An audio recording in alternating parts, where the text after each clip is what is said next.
اعتکاف مسنون ہے، فقہائے کرام نے اسے مطلقاً مسنون قرار دیا ہے اور مرد و عورت کا کوئی فرق ذکر نہیں کیا ہے۔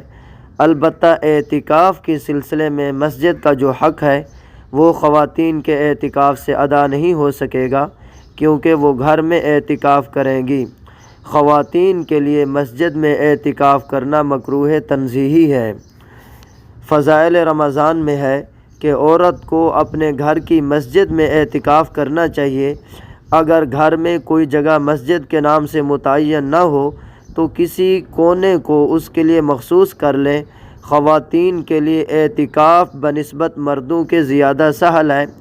گھر میں بیٹھے بیٹھے کاروبار بھی گھر کی لڑکیوں سے لیتی رہیں اور مفت کا ثواب بھی حاصل کرتی رہیں، مگر اس کے باوجود خواتین اس سنت سے گویا بالکل ہی محروم رہتی ہیں۔ جناب محترمہ، عورت کے لیے اعتکاف کرنے کا مسنون